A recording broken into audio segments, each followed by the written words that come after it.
So Klarna's buy now, pay later interest-free loan model may be backfiring. The financial services company net loss more than doubled in the first quarter, totaling $99 million. The news comes as more and more of their customers are failing to repay the loans entirely. Meanwhile, Klarna and DoorDash recently announced a partnership for consumers to pay for their food in installed payments or deferred options aligned with payday schedules.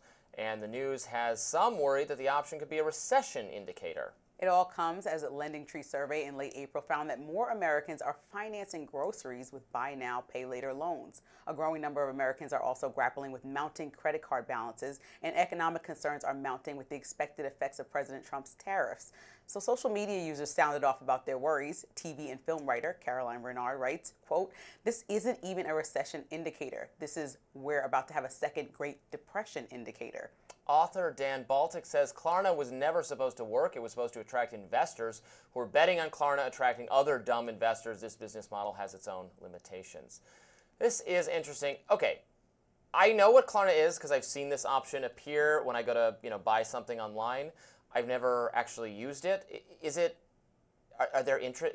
Is there interest? There's not. I read on the TV screen that it's not so interest. The way they reel you in is like a credit card company. It's like 0% interest rates. Everyone says that. Every commercial, Okay. every scammer on a college campus trying to get you to get a credit card. And then it's like, oh yeah, once you miss a payment, 35% interest rate. Or after 6 months, 35.99% interest rate. So these are all flexible and can change like most credit cards. Like they can just pop and change your interest rate like that. And I think, my mom always told me something growing up. If you don't have the money to buy it twice, don't buy it. But unfortunately, That's good advice. Yes, we're in a situation where no one has the money because I'm going to put the crown on the head that it belongs on. President Trump has an economy that nobody can afford, right? And so he said he was going to change this by now. We're almost 6 months into the year. Nothing has changed. And so we are relying on figuring out how to get inflation down and afford groceries, but people can't do it. And so Klarna is there as an option to pay later, but they're not going to have the money later because guess what? Later in a month, tariffs go up. And so costs go up at Walmart. And all these different things happen. And so that's why people are using Klarna because they can't afford to live right now.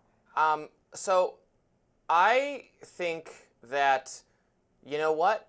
It's up to you. I don't judge other people's finances are their business. If you want to pay for something this way, it doesn't strike me as a good idea to pay. Honestly, it doesn't strike me as a good idea for Klarna for you to pay for food with we're going to add DoorDash to it. Like, they can't repossess the burrito I already ate, so it just seems like a bad idea. But if they want to do that and you want to agree to sign up for this thing where you're going to pay for it later, some working people or poor people do need a system like that where, I need the thing now in order to get some kind of economic opportunity. Like I need to be able to, commute to a job I want to have. And so then I'll have money and I'll be able to pay for it, but I can't even do the job unless I can commute or whatever it is, or buy a new suit for the job or whatever I need to do it. I need the money now. So that's the theory of credit, basically. It's just credit card.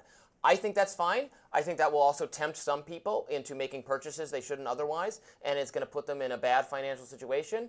And I think you pay the consequences of your bad choices, and it's really not anyone else's business. So if this is a bad business model, so what? It's bad for Klarna. They lose money. It's not my problem. It's their problem. I think it's the way that our American... I don't think it's a recession indicator. I just think it's a business model that might not be a good idea. But it's the way that our American economy is set up. We're set up to have people pay for the same thing 17 times. That's why credit cards are so successful. A lot of people have historically not had the money, and then you just pay for it 10 times and then finally pay your credit card down and then get a new debt and then pay for that several times. And I'm saying several times because the interest rate makes it so that if something costs $10, by the time you pay it off in a year, it costs $20. A lot of people feel entitled to never pay for anything, including their college education, where I'm going to borrow the money to do this and then expect to never have to pay it back. Because he filed bankruptcy. So President Trump feels that way too. So I think bankruptcy, you can file bankruptcy. The rest of the country should have the luxury of what President Trump has. Everyone should have the luxury of, filing for bankruptcy isn't really a luxury because it is not something you do lightly, and it hurts your future financial prospects, but it should be an option for people who are in ruinous debt.